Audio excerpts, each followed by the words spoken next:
sé exactamente el tema que voy a tratar hoy. El tema toca del Día de las Madres, pero vamos a hacer alusión de alguna otra manera en este texto. Así es que Lucas capítulo 9, que dicho sea de paso, este pasaje es el único de los milagros que aparecen en los 4 evangelios, pero vamos a leerlos, por supuesto, en Lucas, que es donde estamos concentrados ahora, y haré alusión a los demás libros mientras vamos a predicar. Repito, Lucas capítulo 9, versículos 10 en adelante.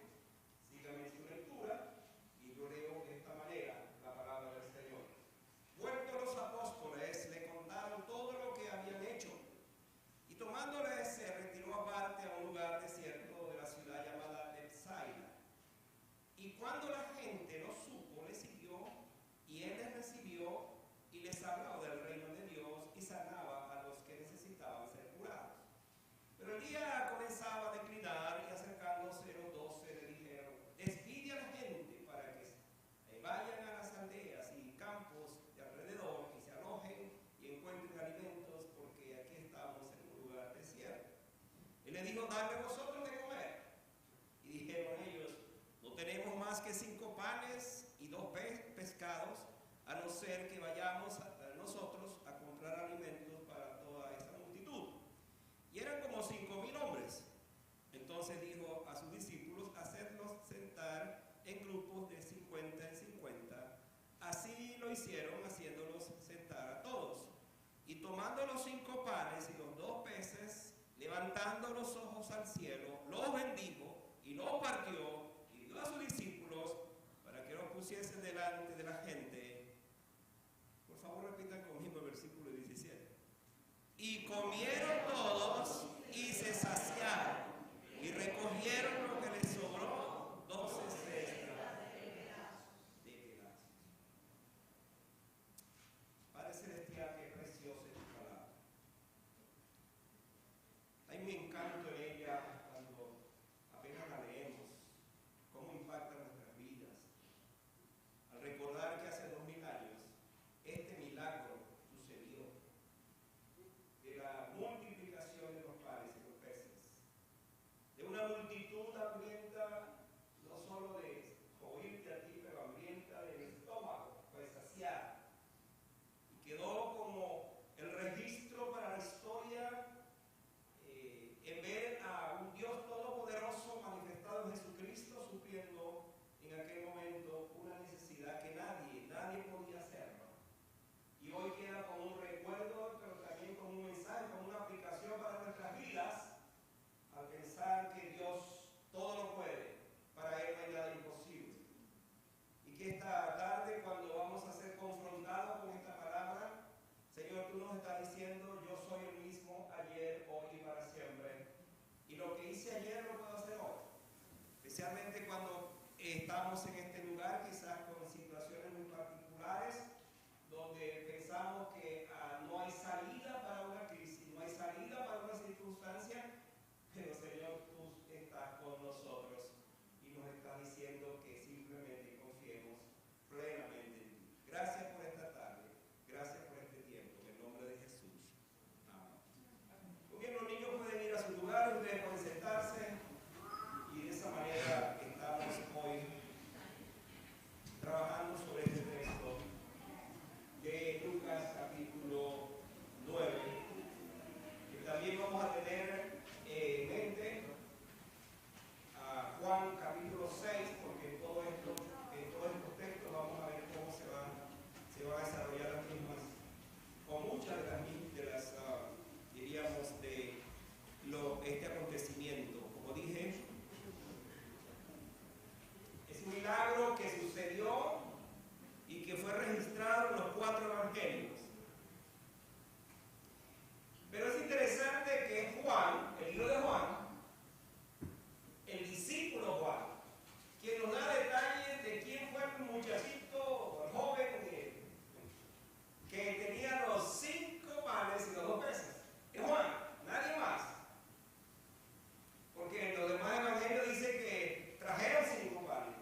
alimentar a una multitud tan grande. Así es nuestro Dios. Ubiquémonos en la escena. Ya era tarde. Los evangelios nos dicen que había caído la noche. La solución de los discípulos, muy práctica, dice: mire, maestro, ya es muy tarde, es de noche, es mejor que esta gente se vaya a sus casas o se vayan a los pueblos, compren comida, en fin, despídenos. Jesús les dijo: no tienen que irse. Dadle vosotros de comer. Ese es mi tema. Dadle vosotros de comer. Y aquí se va a plantear un asunto que compromete a los discípulos, que enfrenta a los discípulos, porque ellos van a decir: pero ¿cómo es que le demos de comer? Que vayamos y compremos comida para tanta gente. ¿De dónde? No podemos. Jesús le dice: dadle vosotros de comer. A mí me encanta este pasaje porque Jesucristo para a los discípulos le dice: no tienen que irse. No tienen que irse. Hermanos, para que entendamos diríamos, la teología de este texto, la enseñanza de este texto, la mente humana es mente lógica. Siempre piensa en una situación que no puede ser. Porque como un milagro es la alteración de las cosas lógicas, nosotros, humanamente hablando, no podemos pensar que pueda suceder algo diferente. Y es lo que vamos a ver en este pasaje. Nos va a llamar la atención, por ejemplo, cómo Jesús toma los panes, los bendice, pero aún hay algo interesante en esta historia, y es cómo Jesús le ordena a sus discípulos que reúnan a toda la gente. Otra vez, si el grupo era de 20,000, me estoy poniendo esa cifra porque es un cálculo que han hecho algunos. Dice algunos de los historiadores que Jesús les ordenó a ellos que los pusieran en grupos de 100 en 100 y de 50 en 50. Hermano, imagínense la escena entonces por un momento. Sigan conmigo en una escena allá en ese lugar llamado Bethsaida. En la montaña, era un desierto, la gente no podía regresar. Ya era avanzada de la noche y allí está Jesús con 12 discípulos medio incrédulos, pero les da esa orden, y entonces ellos van a obedecer, y se hace parte del mensaje de hoy. Entonces, frente a esto surge la pregunta que siempre hago para introducirme en un sermón como este, y es: ¿qué implicaciones tiene el imperativo dadle vosotros de comer? Yo no sé si usted sabe lo que es un imperativo. Los que hemos estudiado el castellano anteriormente sabemos que un imperativo es como una orden, es un mandato. Cuando usted dice, por ejemplo, cuando usted encuentra la Biblia y dice alabarle, bendecirle, esos son imperativos. O sea, esto significa que no hay opciones. Usted o lo hace o lo hace. Pues de igual manera estamos aquí en la misma situación. Dadle vosotros de comer es un imperativo. No tienen por qué irse. Entonces, ¿qué implicaciones tiene este imperativo? Darle vosotros de comer en esta historia. Yo lo voy a llevar paso a paso para que descubramos aquí verdades, hermanos, que nos van a sorprender, porque esa es la idea de la palabra. Y la primera verdad que surge aquí es recordar a los discípulos y a nosotros que el poder de Jesús, escuche, que el poder de Jesús sigue estando presente, que el poder de Jesús no cambia, que el poder de Jesús es el mismo. En esa situación ellos, los discípulos, aprendieron esta lección, que Jesús y su poder y su autoridad no cambian. Y hermano, qué bueno que recordemos siempre esto: Jesús, su poder y su autoridad no cambian, y por lo tanto nosotros debemos seguir teniendo la misma confianza. Los discípulos llegaron a la conclusión que era mejor despedirlos, dice el versículo 12. Despide a la gente para que vayan a las aldeas y campos de alrededor y se alojen. Imagínense la solución: se alojen y encuentren alimento. Yo pensaba en esto: oye, pero estos discípulos eran tremendos, ¿no? imaginarse que una multitud de 20,000 personas iban allá a los pueblos a alojarse, ya era de noche, ¿quién les iba a dar, quién les iba a abrir las puertas? Más aún cuando dijeron vayan y compren comida, ya a esa hora estaban los negocios cerrados. Entonces la situación era muy precaria, era muy difícil. Pero la respuesta de los discípulos es desconcertante, porque ninguno de ellos o ninguno como ellos para saber del poder y la autoridad de Jesucristo.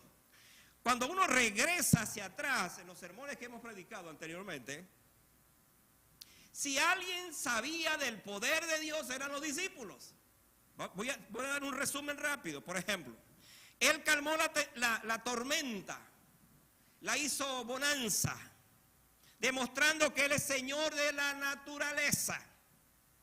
Él es Señor del peligro, Él es Señor de los demonios, Él es Señor de las enfermedades, Él es Señor de la muerte.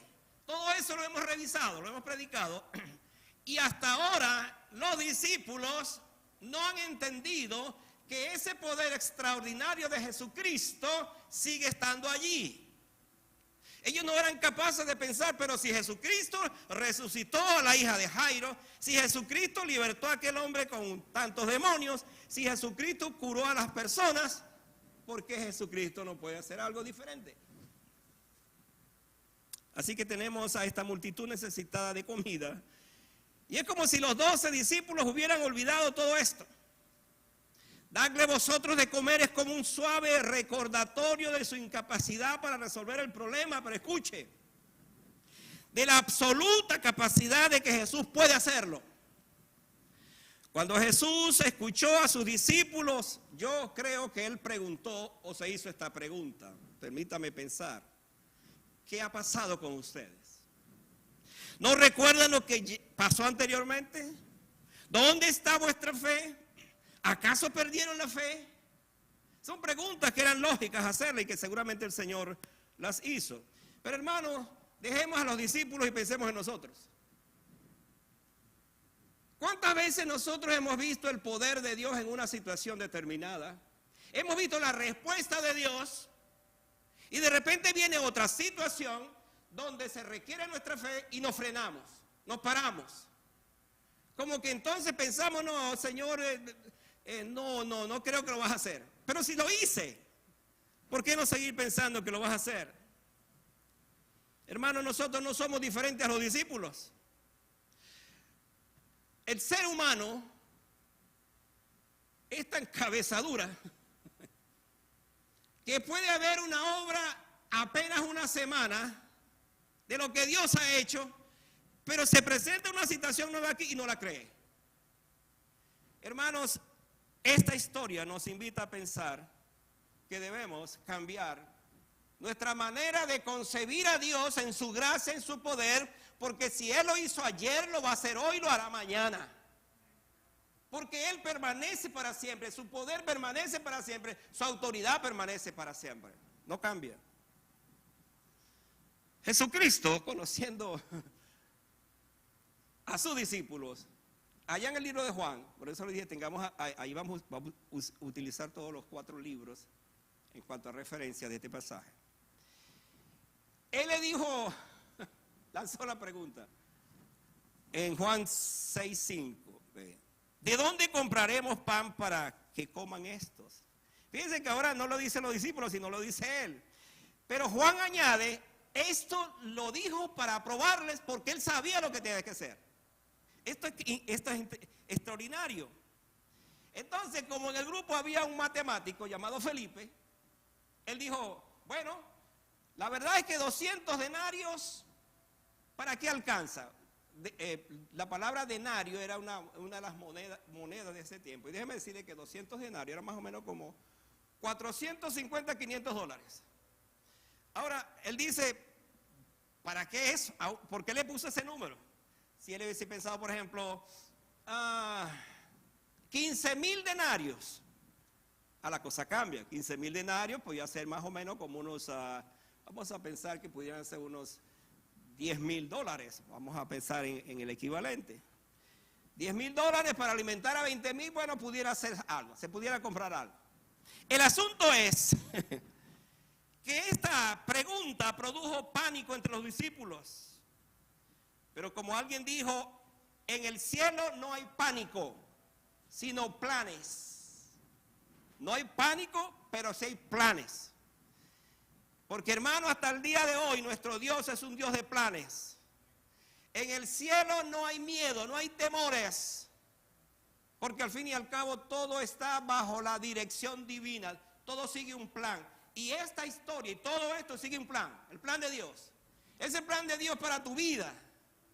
Dios tiene un plan para tu vida. Él sigue ese plan. Pero muchas veces somos interrumpidos en este aspecto. La pregunta es, hacemos la pregunta. ¿Por qué Jesús le preguntó a Felipe acerca de alimentar a esa multitud? Hermano, porque Felipe necesitaba aprender, como el resto de los discípulos, que ellos tenían que depender del Señor. Depender del Señor. Ciertamente Felipe dio una respuesta que para muchos sería buena, o muy lógica en este caso. Pero él dejó a Jesús en la ecuación. No puso a Jesús en la ecuación. Calculó un número, calculó una cantidad. Pero ¿por qué no dijo más bien, Jesús, tú eres el dueño, tú eres el dueño del mundo, tú eres el creador del mundo, tú tienes todo el dinero del mundo, tú lo puedes? Él pudo haber razonado eso, pero dijo, no, 200 denarios. Se ha dicho que en la iglesia hay 3 tipos de personas. Vamos a ver dónde se ubica usted en esas 3 personas, en el tema que estoy tratando.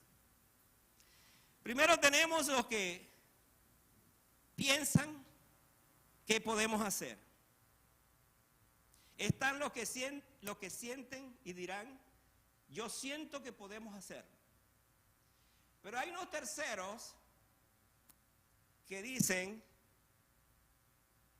lo vamos a hacer. Significa que reciben la palabra, creen la palabra y ejecutan la palabra. Otra vez, 3 personas en la iglesia. Están los que piensan que se puede hacer, los que sienten que se puede hacer y los que lo hacen. ¿Ustedes de los que piensan o de los que sienten o de los que hacen? Ustedes seguramente se va a responder esta tarde. Así que dentro de los discípulos había uno que aplicó el tercero, o sea, de los que hacen. ¿Quién fue ese? Fue Andrés. Mientras Felipe estaba pensando 200 denarios no alcanza para nada,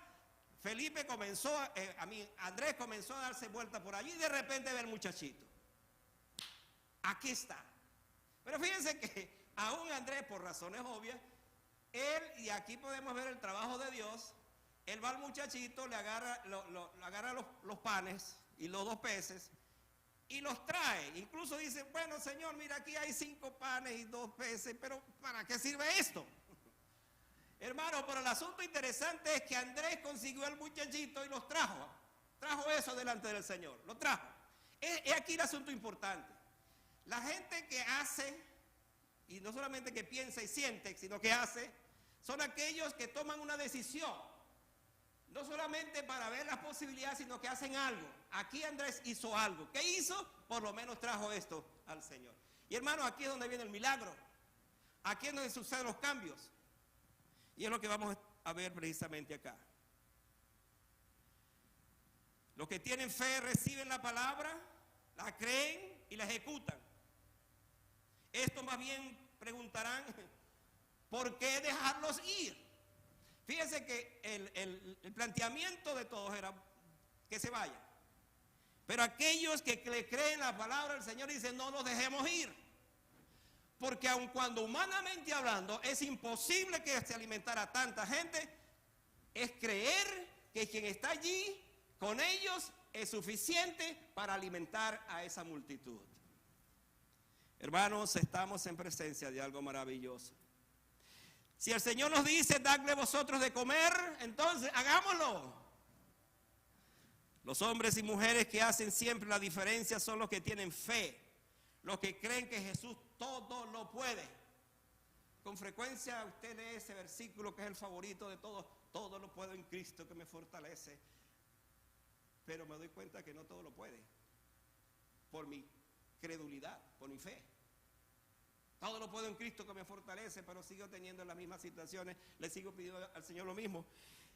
Pero los que creen en esto es porque se dan cuenta que allí está Jesús y que Jesús hará la diferencia. Esto me lleva a mi segunda verdad de este pasaje. ¿Qué implicaciones tiene la declaración dadle vosotros de comer? Implica o revela cómo lo poco es suficiente. Esta parte me encanta y sé que les va a gustar a ustedes también. Revela cómo lo poco es suficiente en las manos del Señor. Quiero que piensen mucho en esta hora de su vida, en las pocas cosas que usted tiene, las pocas cosas que usted es, o lo poco insignificante que usted se siente, para que entonces se dibuje, se vea en este texto, que lo poco en manos del Señor es suficiente. Miren lo que dice el versículo 13. Cuando le dice, dale vosotros de comer, dijeron, no tenemos más que 5 panes y 2 pescados. Bueno, ya sabemos la respuesta de los discípulos. 5 panes, 5 peces, eso es insignificante. Vamos a comenzar por allí. Es interesante que Juan es el que nos dice que estos panes eran de cebada. Ahora que hay un detalle interesante. Hermanos, sí es maravilloso cuando uno lee la Biblia como debe ser. Los otros 3 evangelios dicen que eran panes, pero Juan dice que eran de cebada. Cuando se hace un estudio del pan de cebada, era el más barato. Era el pan menos que se compraban los pobres. Es más, se dice que era el pan que los ricos compraban para darle a los animales. Pues esos eran los panes que tenía el muchachito. Panes de cebada. Pero hermano, los peces no eran salmón, ni eran camarones, ni eran otras cosas. Eran peces de lo peorcito que había en la playa. Ahora estamos en presencia de algo que nos sorprende más todavía, porque eran panes insignificantes, peces insignificantes, hermano, para que el milagro sea mejor y sea mayor. He aquí la grandeza de la palabra del Señor. Lo insignificante, lo poco en las manos del Señor llega a ser extraordinario. Fue Andrés entonces el que dio el veredicto de los panes y los peces. Estos panes y peces representan aquello que nos consideramos tan poca cosa para ser usada. En no pocas ocasiones sentimos que es tan pobre, que soy tan pobre y tan escaso para traer lo que tengo delante de Dios. Pienso que Dios no me va a tomar en cuenta, no va a tomar en cuenta eso tampoco que tengo. Y por eso no lo traigo al Señor. De repente pienso, no, el hermano aquel sí tiene otras cosas mayores para presentarla. Él sí puede, a él sí oye el Señor. A veces somos invadidos con esos pensamientos. Pensamos que la gente que está aquí, la gente que está allá, el que predica, el que enseña, no, esa gente sí, porque esa gente sí las usa el Señor. Porque son muy especiales, porque tienen dones extraordinarios. Esa es una mentira del diablo, dirían por ahí, hermanos. Porque lo que usted tiene, así sea poco, en manos del Señor es suficiente. La Biblia no me dice en ninguna parte que Dios me va a usar porque yo le entregue a Él lo mejor. Lo que sí me dice la Biblia, por supuesto, es que yo lo entregue. Aun cuando aquellas cosas que le estoy entregando me parece que no son los más grandes. Los panes y los peces representan, escuche esto, nuestros humildes talentos, nuestras humildes pertenencias, nuestros humildes dones. Así que se equivocan los que creen que no pueden servir al Señor porque no tienen nada que ofrecer. Volvemos al tema de siempre. En la iglesia hay espectadores que siempre están allí pensando, ¿qué se puede hacer? Pero es que yo no puedo hacer más nada en la iglesia. Allí al fin y al cabo es un grupito el que lo hace todo. Hermano, y así usted viene domingo tras domingo, todo el tiempo en la iglesia, y usted dice, pero es que yo no tengo nada que ofrecer.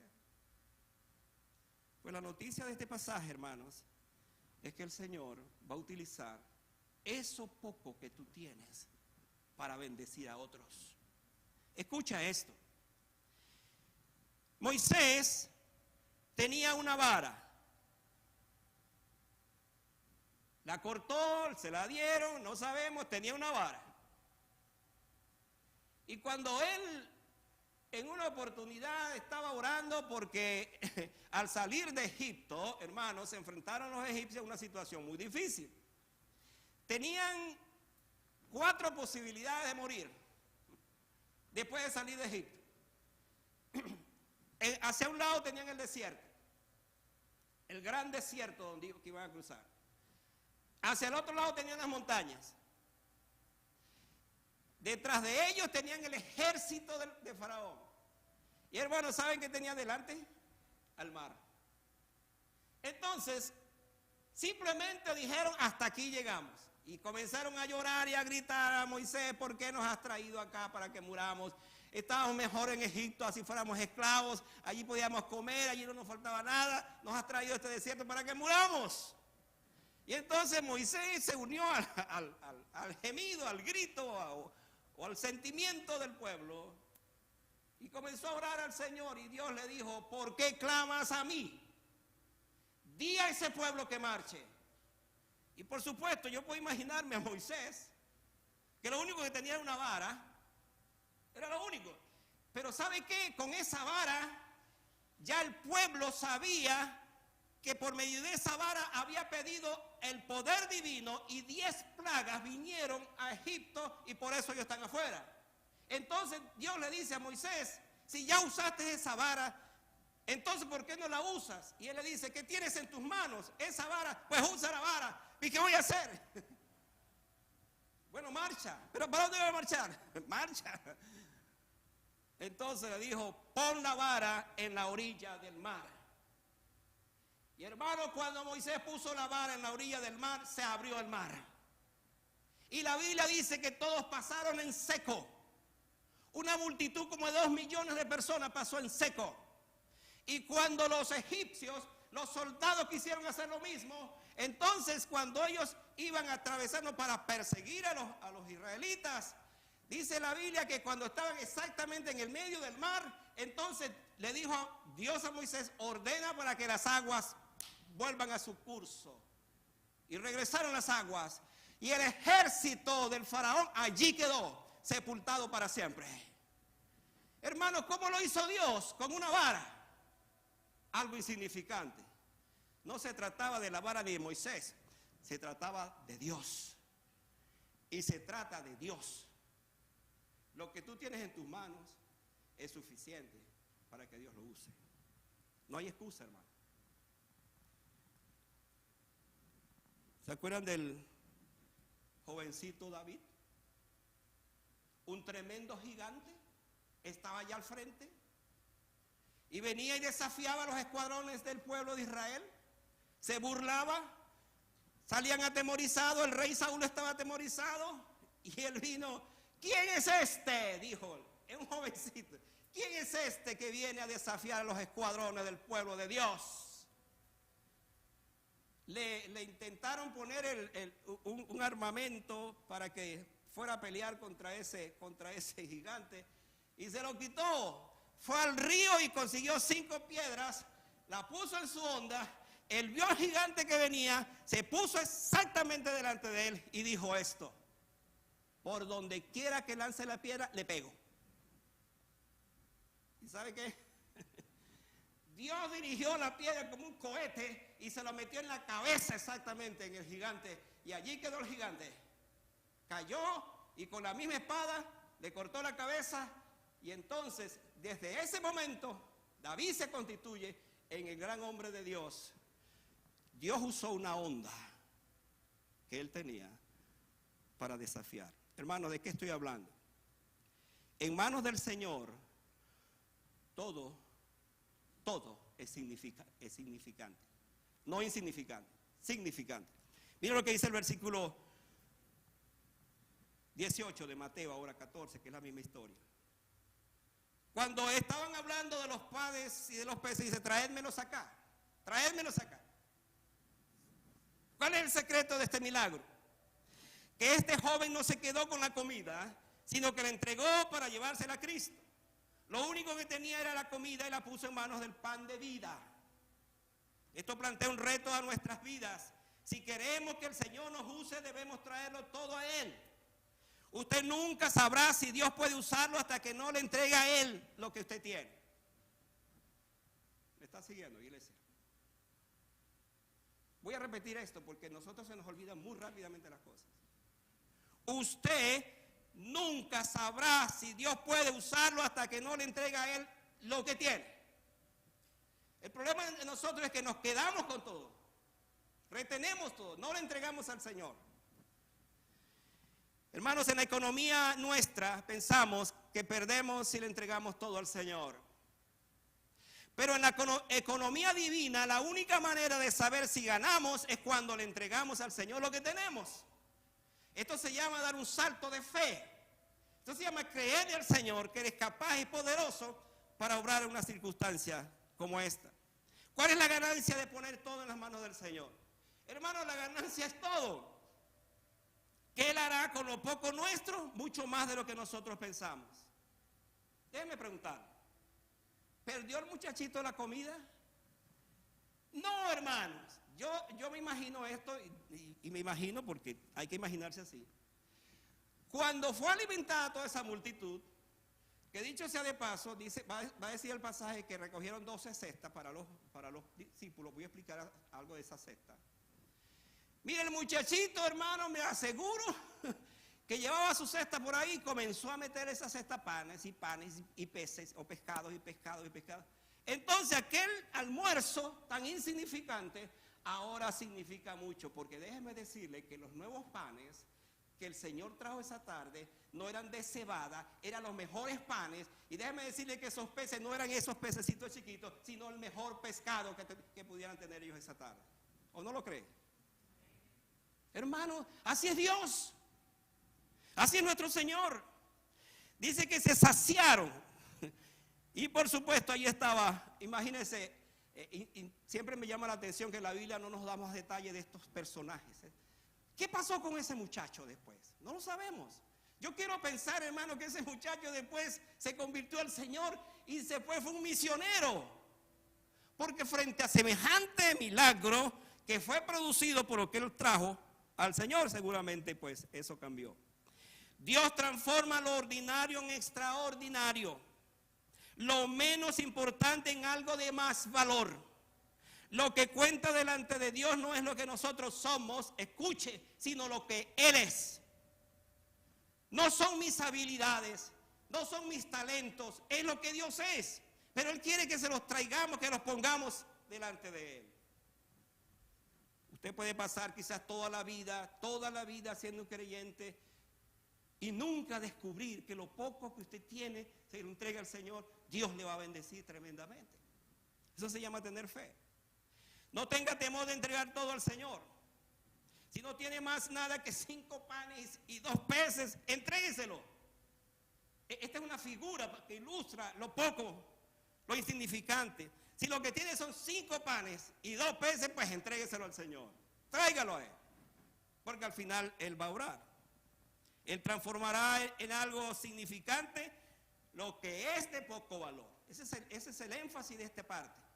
Que usted debe grabársela. Lo que es de poco valor en manos del Señor es una bendición. Es significante. Es muy significante. Mi tercer pensamiento, siguiendo la idea, ¿qué implicaciones tiene esa frase, darle de vosotros de comer? Es obedecer aunque todo parezca sin sentido. Obedecer aunque todo me parezca que no tiene sentido. ¿Dónde encontramos eso? En Lucas 9:14, Jesús le dice, hagan que esa gente se recueste de grupos de 100 en grupos de 50. Hermano, yo me imagino a los 12 apóstoles en ese momento. Seguramente se están preguntando, Jesús está loco. Nos está mandando a hacer algo y no sabemos para qué. Así que en medio de todo hay que reconocer el mérito de los discípulos. Jesús insinúa que alimentaría a unos 20,000 personas y les pide a los discípulos organizarlos porque viene el banquete. Así que los discípulos en esa tarde y esa noche sirvieron de meseros en el restaurante de la montaña. ¿O no es así? Así lo veo yo. Imagínense la escena. Hay detalles interesantes en esta historia. Por ejemplo, Juan, en la historia que él cuenta, el capítulo 6, dice que, por supuesto, la noche estaba, ya el día estaba avanzado. Algunos sugieren definitivamente que era ya de noche. Pero también Juan dice que estaba cerca de la Pascua. Me llama la atención porque Juan habla de eso. Y es más, él dice que había mucha hierba en ese lugar. Por lo tanto, era primavera. En primavera, ustedes saben, viviendo acá y nosotros en este lugar, la primavera, aun cuando ya es casi de noche, el sol todavía está allí, pues más o menos lo tenemos de día. Y si usted va alguna vez y vive en Canadá, usted se va a dar cuenta que la noche el sol puede extenderse hasta casi las 10 o 11 de la noche, todavía se ve el sol. Pues vamos a imaginarnos la escena, que era primavera, y allí están ellos. Al principio los discípulos podrían haberse preguntado entonces, ¿qué va a hacer Jesús? ¿Tiene sentido esto? Hermanos, los discípulos sabían que Jesús había hecho cosas maravillosas.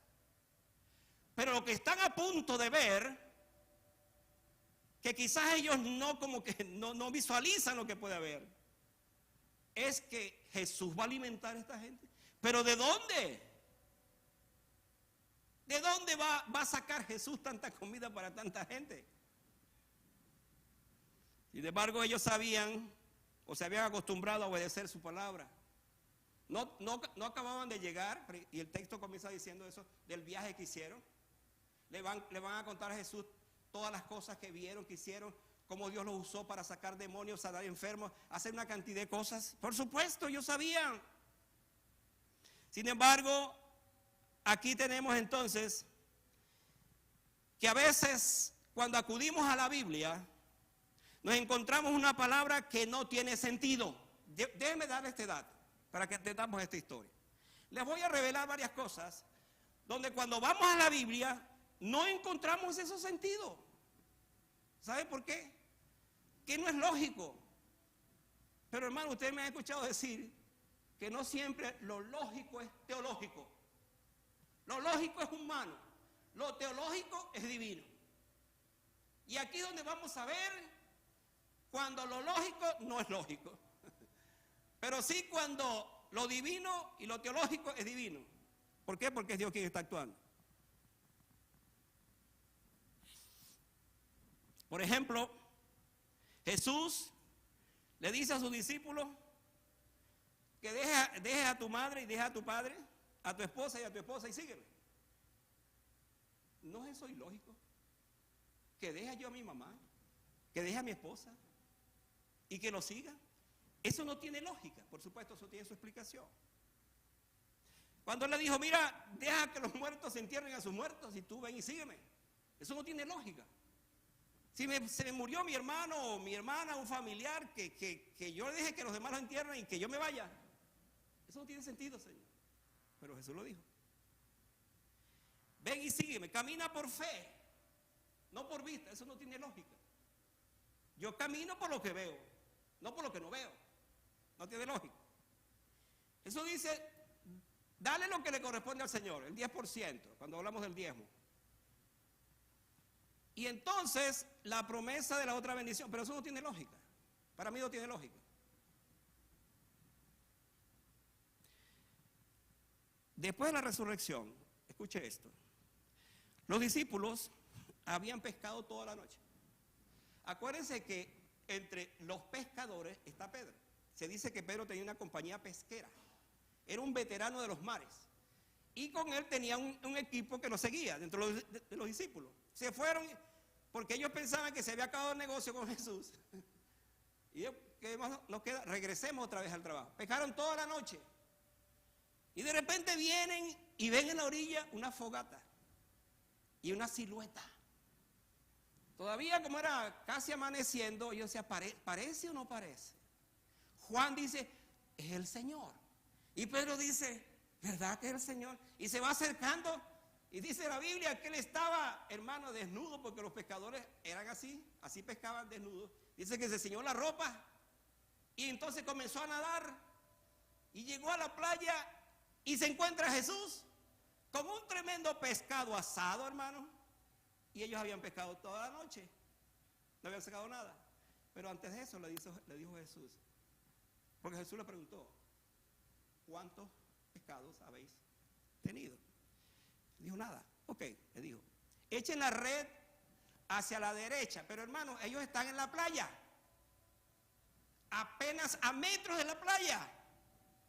Y Pedro se pregunta, Señor, nosotros fuimos a alta mar donde están los peces, y los peces grandes, es allí donde están, y tú ahora nos dices, en medio de su asombro porque están viendo al Cristo resucitado, que lancemos la red a la derecha. Y lo hizo, hermano. Y dice la Biblia, Juan dice eso, que recogieron 156 peces, o en este caso pescados, porque estaban afuera. Esto es ilógico, porque ellos pescaron en la playa. Pero ¿quién dio la orden? ¿Quién les dijo que lo hiciera? Jesucristo. Jesucristo. Entonces, ¿qué hicieron ellos? Volviendo al tema del milagro, se unieron a la oración.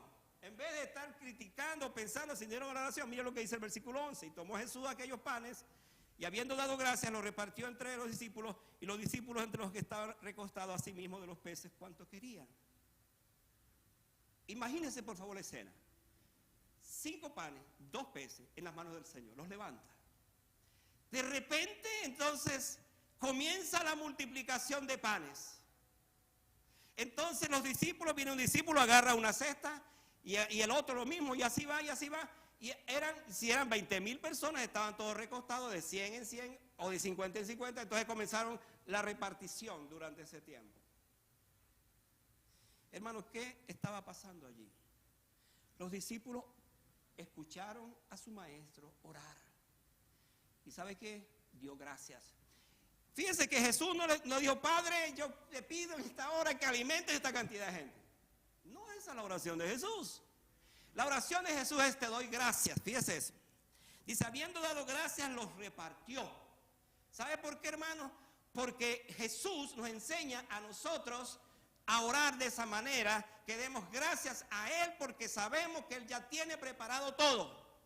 Por lo general nosotros lo que hacemos es que le pedimos y nos está diciendo, ¿por qué nos das gracias? Porque ya eso está resuelto. Estos días he estado enseñando acerca de la oración a algunos hermanos, y yo quiero públicamente decir esto: nuestras oraciones muchas veces son un rezo. Ya sabemos lo que vamos a comenzar y cómo vamos a terminar, y siempre le comenzamos pidiendo al Señor, y Dios nos dice, pero hijo, ¿te diste cuenta todo lo que yo te di esta semana? ¿Te diste cuenta cómo te bendije en tu trabajo, en tus estudios, en tu comida, con tus hijos? ¿Por qué no me das gracias? ¿Por qué no me alabas? En la inmigración, exacto. ¿Por qué no me das gracias? ¿Por qué no me alabas? ¿Sabe por qué, hermano? Porque nos hemos acostumbrado solamente a pedirle al Señor y nos olvidamos de esto. Pero aquí tenemos un Jesús que levanta, le da gracias al Padre, y ahí están los discípulos. Comienza la multiplicación. Ellos se dan cuenta que Jesús hace nuevas todas las cosas. Se dan cuenta que ese pan que está todavía, que le está saliendo humo, porque salió, hermano, escuche esto, del horno celestial. Y el horno celestial tiene ese pan listo, preparado. Pero además de eso, los peces, si él había preparado un pez que no seguramente lo trajo del cielo, lo sacó, no sabíamos, total es Jesús, y lo tenía allí preparado, ¿por qué no pensar entonces que él tenía listos esos peces mejores para dárselos a ellos? De esta manera podemos imaginarnos entonces a los discípulos, auténticos servidores, meseros en ese restaurante improvisado, y todos asombrados allí. Y déjenme dar este dato para pasar a mi último pensamiento. Dice el texto, los 4 textos, que ellos recogieron 12 cestas de todo lo que sobró. Ahora, yo estaba investigando, porque esta cosa uno tiene que investigar aún más todavía. Porque más adelante vamos a tener un caso donde Jesús hizo otro milagro de alimentación. de 4,000 en vez de 5,000. Y dice que en ese tiempo sobraron 7 cestas, pero en este caso fueron 12 cestas. Ahora, cuando uno investiga la palabra cesta, de aquí y de allá, nos encontramos que las 12 cestas, la palabra para cesta, aquí es la misma palabra que se usó. Acuérdense cuando Pablo fue bajado en una cesta porque lo iban a matar. Yo quiero imaginarme, hermano, disculpen, pero hay que hacerlo así, que esa cesta era muy grande para poder bajar a Pablo. Y si Pablo era pesado, imagínense todavía eso. Hermano, esas fueron las cestas, las 12 cestas que recogieron ellos. No eran cesticas así. Entonces uno se imagina, ¿pero por qué esto? ¿Sabe por qué? Porque el Señor le dijo a sus discípulos, recojan para que le den a su suegra, a su mamá, a los hijos, y pase toda esta semana y tengan comida. Y allí está el muchachito también con otra cesta y recogió, y los demás recogieron. Imagínense, toda la multitud se sació, y los que podían metían allí en el saco, en todas partes metían los pedazos, porque era un milagro extraordinario. Qué cosa maravillosa. Nunca habían visto cosa parecida. Se saciaron, el término es se saciaron, significa que ellos comieron como debe ser.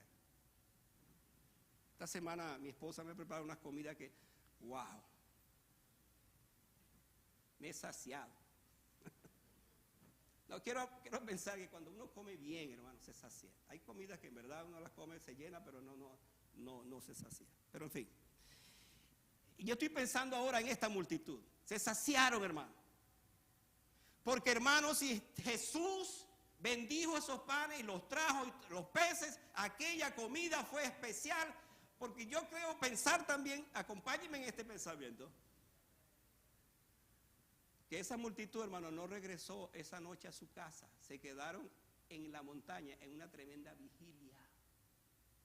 Toda la noche disfrutaron. Hermanos, al compás de aquel ambiente lleno de estrellas, porque era primavera, en esa montaña, alabando a Dios, glorificando a Dios. Qué cosa más grande hemos visto. Estaban saciados. ¿Quién iba a dormir esa noche? Todas las cosas que habían sucedido. Hermanos, cuando el Señor hace las cosas, las hace extraordinarias, maravillosas. Usted tiene que obedecer al Señor, aun cuando no encuentre sentido a eso, pero obedezca. ¿Sabe cuál es el problema de nosotros? Que no obedecemos siempre. No siempre obedecemos a aquellas cosas que nos parecen sin sentido. Pero obedezca. Obedezca y verá entonces el milagro en su vida. De repente lo que está esperando Dios es que usted obedezca, que dé ese salto, que dé ese paso. Y está allí. Voy a mi último pensamiento porque no sé cuánto tiempo tengo acá predicando.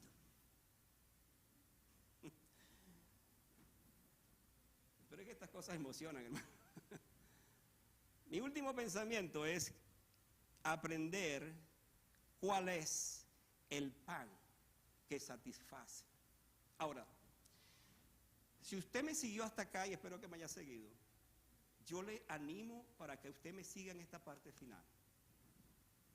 Si usted es lo que permanece orando mientras su pastor predica, ahora deje de orar. O sea, esté despierto. Por lo que le voy a decir. Hermano, esta historia hubiese quedado buena si solamente Jesús hubiese alimentado a esa gente y hasta ahí se acabó todo. Jesús iba a aparecer como un gran revolucionario, un protector de la gente, de los pobres, desamparados. Los comunistas dirían, mire aquí este revolucionario, Jesucristo, haciendo eso. Así lo calificarían. Pero hermano, lo que quiero decir esta tarde es que eso no fue así. Porque el día siguiente, dice que la multitud comenzó otra vez a buscar a Jesús. Y dijo, claro, por supuesto, imagina, nos alimentó, queremos que Él nos siga alimentando. Tremenda bendición que tenemos ahora en un restaurante que nos encontramos, por supuesto queremos eso. Dicho sea de paso, hay gente que lo que le gusta es eso. Que siempre le den eso, que le den y que le den y que le den. los gobiernos comunistas, déjeme hacer esta digresión, son especialistas en eso. Y esclavizan a la gente con las pocas cosas que les dan. En esta historia tenemos lo siguiente, escuche esto. En Juan, capítulo 6, mire lo que dice el versículo 26. Porque dice que en la mañana comenzaron a buscar, dice que fueron y vieron las barcas que Jesús no estaba ahí. Descubrieron que Jesús se había ido con sus discípulos. Entonces se montaron en las barcas, yo no sé cómo fue semejantes cosas, se montaron en sus barcas y se fueron, llegaron hasta la otra orilla. Y le dijeron, maestro, te estamos buscando. Jesús le dijo, ¿para qué me están buscando? Bueno, porque, pues, ¿sabes? Ya tenemos hambre otra vez. Y miren lo que Jesús le dice. Me buscáis no porque habéis visto las señales, sino porque comisteis el pan y os saciasteis. La misma verdad. Mucha gente busca al Señor para saciarse y quedarse allí y no más. La misma verdad. Pero lo que Juan nos va a mostrar, hermanos, en su evangelio es que cada milagro de Jesús tiene una señal de una verdad eterna. Si la historia no continuara de otra manera, pues hasta allí se quedó todo. Pero Juan nos da 71 versículos, escuche esto, 71 versículos para explicar todo este milagro. ¿Cómo es eso? Pues la declaración de Jesús que Él va a dar aquí es como el pan de vida. Esto pone claro que Él había venido para salvar a los hombres a través de su cuerpo, el símbolo del pan. Cuando nosotros celebramos la cena del Señor y decimos esto, que va a aparecer por allá en Lucas 19, 22, tomad, comed, esto es mi cuerpo que por vosotros es partido, le estaba diciendo que la señal de ese milagro era mostrarle que Él era el pan de vida, que su cuerpo iba a ser entregado por ellos más adelante. Así que Jesús siguió revelando a los buscadores del pan para ser saciados que en efecto ese pan era temporal, pero que Él había venido como el maná del cielo, solo dice ahí en los versículos, para satisfacer.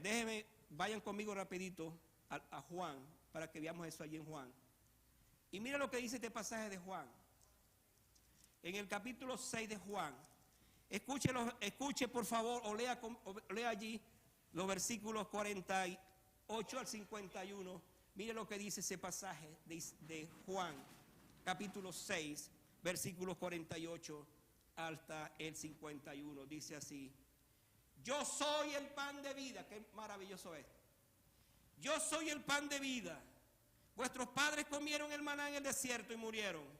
Este es el pan que desciende del cielo para que del que él coma no muera. Y escuche esto: yo soy el pan vivo que descendió del cielo. Si alguno comiere de este pan, vivirá para siempre.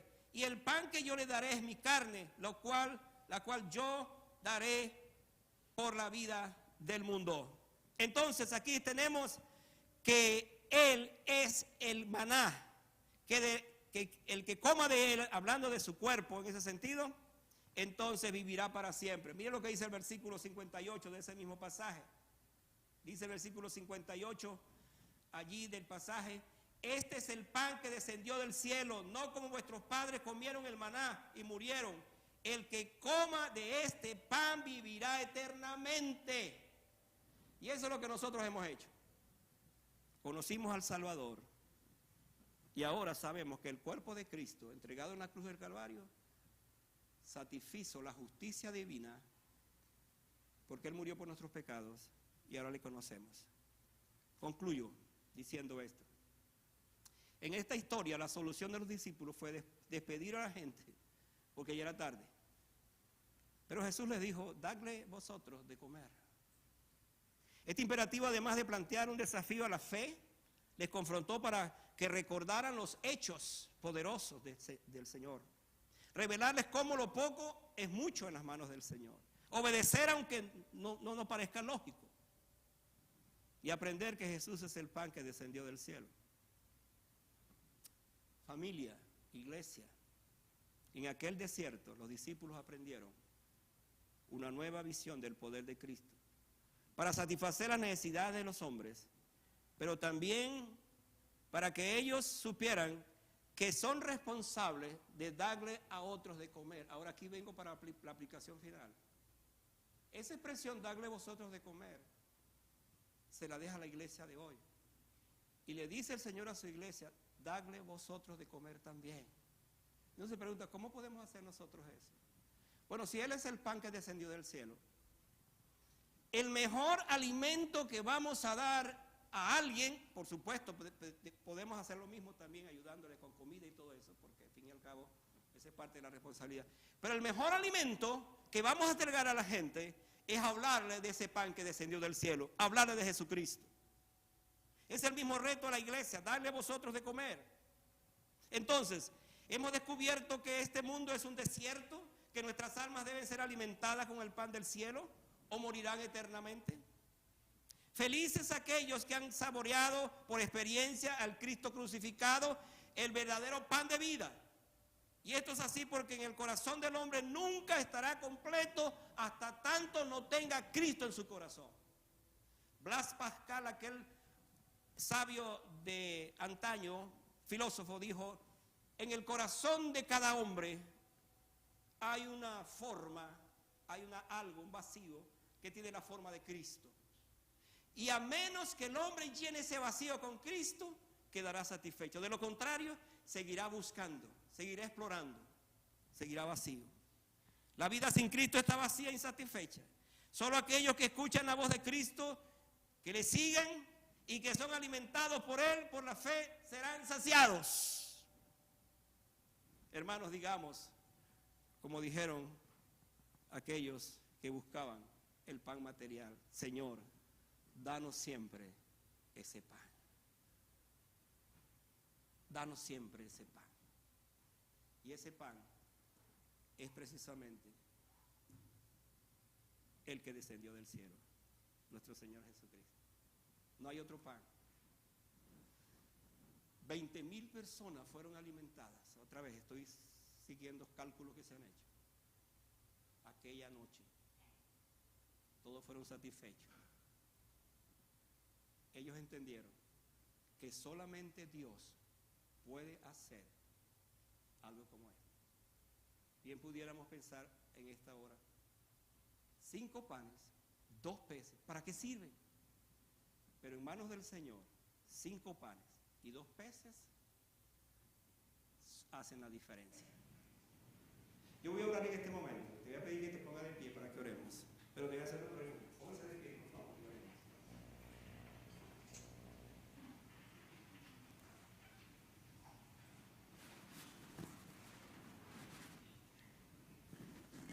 La pregunta que quiero hacerte esta tarde para que oremos es, ¿cuáles son tus 5 panes y tus 2 peces? ¿Cuáles son? Imagínate en este momento tu vida. ¿Cuáles son mis 5 panes y 2 peces? Que siempre he pensado que eso no significa nada. De poco valor. Pero ahora replanteate la pregunta y dile al Señor esta tarde, Señor, solamente tengo 5 panes y 2 peces. Te los traigo aquí. Porque creo que esos panes y esos peces en tus manos se van a multiplicar. Piensa en tus dones, piensa en tus talentos, piensa en todo lo que tienes. En manos del Señor hay una diferencia. Cierra tus ojos por un momento y ora a tu corazón, diciéndole al Señor esta tarde, Padre, gracias, porque una palabra como esta me vuelve a hablar, me vuelve a tocar, me vuelve a exhortar, a reprender, me levanta. Perdona mi incredulidad, Señor, porque cuántas veces yo no te he entregado a ti mis panes y mis peces porque considero que son muy insignificantes. He escuchado esta tarde que aquella multitud fue saciada con algo tan poco. Tú eres el Dios de la abundancia, de la riqueza, de la prosperidad. Tú eres el Dios que todo lo puede.